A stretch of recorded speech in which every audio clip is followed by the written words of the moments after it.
Halo Reach is one of my favourite games of all time. To me, it's the pinnacle of the Halo series in terms of features, gameplay, and general Halo-iness. Having said that, a sobering 14 years on, this game does show its age in some areas. And while not as genre-defining and culturally significant as the numbered entries, Bungie was at the top of their game and really went out on a high note here in my opinion. The campaign is the perfect microcosm of Reach's sandbox. And it's just as well that the story's great too.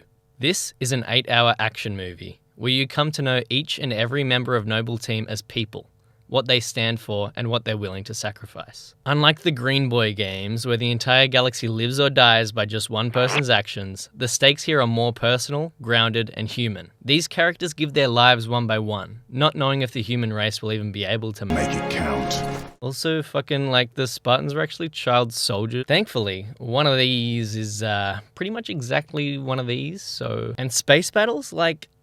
Really, so fucking cool. The fact that Bungie never brought this into their military space wizard simulator, like space battles in Destiny, should have been a no-brainer. I'm going to talk about the vanilla experience here, so Xbox 360 back in the day type stuff. Ranking up felt great, and earning XP to unlock armor and customize your Spartan felt well-paced.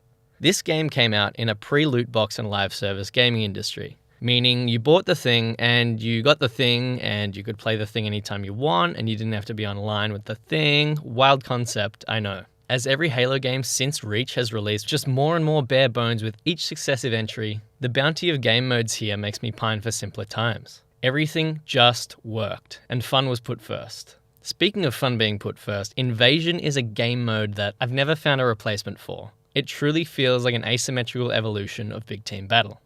I don't care about balance, the narrative of this game mode was so cool, it felt like its own story. Evolving loadouts and mounting stakes as areas of the map unlock and the final objective reveals itself. Vehicle-based combat, map domination, power weapons, it's all here. It is such an excellent showcase of Reach's multiplayer capabilities. The character and presence of each map is distinct and memorable. I can still remember the turbine sounds of Powerhouse, the buzz of the shield generator on the Spire, the man cannon on the Spire, I don't know, dude. The Spire is amazing, by the way. It's so much fun to play on such unique and memorable maps that are purpose-built to put this sandbox on display. Well, in Australia we'd call it a sand pit, but plus they nailed the art style, which I'll come back to. The game modes of Reach necessitated maps of all shapes and sizes, something future entries would again neglect to do, as the map pools shrank along with the dwindling game modes. And while it does reuse some areas from the campaign, why wouldn't you want to revisit some of these arenas? I mean, like the Spire. The map selection on launch was quite diverse, and Bungie even shipped a few existing Halo maps as Forge remakes. This mode was super interesting and honestly mind-blowing as a console gamer back in the day. There's nothing on poop.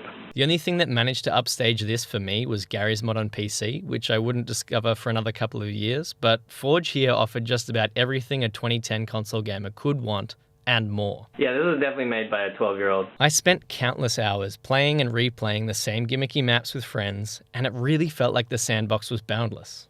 Forge really put creativity in the hands of players to amazing results. Firefight, I'll just touch on quickly. It's super replayable, customizable, rewarding, and fun. The kind of thing you just jump into if you just want to kill waves of enemies. And even though Firefight Versus and Generated Defense didn't make it into the final product, I think that was a really interesting idea, and I would have loved to see 343 pick that up. Or any of this at all, or, just make a good game. The gunplay might be where Reach shows its age most. For me, weapon feedback in 3 and this game just feel a little bit old, even for when they were released.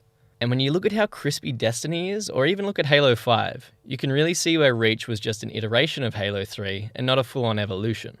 Power weapons go boom, vehicles go brrr, Bloom sucks, Bloom fucking sucks. However, the DMR is the best weapon.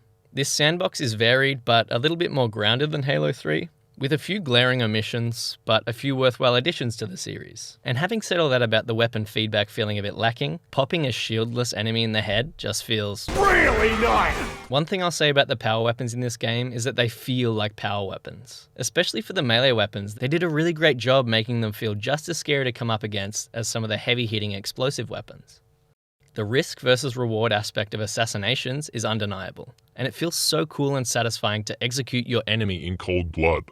Assassinations take the absolute disrespect and ownage of a backsmack and adds, "Yeah, I've got time," multiplying the disrespect by 1,000, thereby increasing serotonin release in my rot brain. The fact we're almost 4 years into Infinite, and by we I mean not me, I haven't played that game in ages, without the faintest whiff of assassinations is criminal. Although I think we all know how that would go down.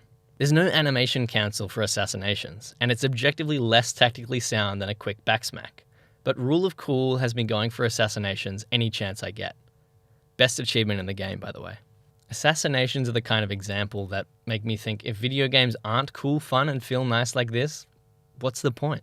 Plus, how fucking cool is this? Okay, this is where we can see the taint of Call of Duty finally seeping into Halo for the first time. What used to be a dirty word in the Halo community, sprint, has since become the norm in the industry, with some games even having like double sprint now? What? But overall, what we've got here is a game mode defined loadout system and a slight evolution of Halo's equipment. Not your whole hog loadouts that thankfully Halo never quite got to. Ew. The sci-fi setting of Halo lends itself to some really incredibly fun vehicles. And despite Halo Reach being a bit more grounded overall than Halo 3, I think it serves the vehicles really well here. Halo 3's bouncy, floaty physics are gone, replaced with tight controls, satisfying turning, flipping, and slaying. Let me zero in on the Banshee for a sec. This is the ultimate culmination of Halo's power fantasy. You've got a nimble, lethal flying machine, with the only direct counter being hit-scan power weapons. It really doesn't get much better than exploding enemies before flipping off. The user interface here is amazing. Just the absolute peak of what I think Halo really reached. It's legible, sensible, sexy, and there's not a single Windows 8 baseball card in the whole experience. Once Bungie departed, Halo's interfaces only got worse with every game in my opinion, including MCC, which might be my least favorite. If you want to see Bungie evolve in their UI design, I don't really think Destiny accomplished the same thing that Reach did in terms of clarity and experience, but that was a much bigger brief. Overall, the UI here is super simple in the best way. Oh man, the music is incredible. We start grounded and rugged with percussion. There's no choir here or driving guitar for the superheroic Master Chief. There's a swell. Also, fucking like the Spartans were actually child soldiers. Look, maxing out the graphical horsepower on a platform with 512 megabytes of RAM doesn't seem like the path to the prettiest game, especially if your art direction sucks.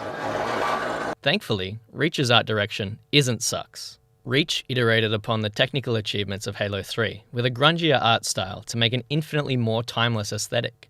I'm sure by this point Bungie had absolutely mastered Microsoft's architecture, and that is nowhere more apparent than just the way this game looks. Some of the best looking games and art in general work within really restrictive technical limitations, but they produce results that are even better, not just in spite of, but because of those limitations. Relying on the most cutting-edge technology in place of solid art direction is just flawed. Baked lighting done well is always going to look better, in my opinion, than dynamic shadows on an underpowered system. Even a lot of the ray trace volumetric stuff you see today needs some assistance to look halfway passable. And if you're not running the most cutting-edge system, then you might be playing Cyberpunk like it's on a PS4. Just look at what Nintendo does with their relatively underpowered hardware. They produce some of the most dazzling and beautiful games in the industry. And I really do think that Halo Reach's aesthetic is absolutely timeless. Bungie really knows how to source their art. Wait, what? Oh, fourth time? All in all, Reach truly defined what I think a game should offer. And if you've got an Xbox or a PC, while I can't recommend the user experience of Halo the Master Chief Collection, I wholeheartedly recommend playing through every game in the collection. Yes, even 4, but especially Reach. Truly one of the games of all time. Thanks for watching. This is my first ever review. Hopefully it's not shit. Bye.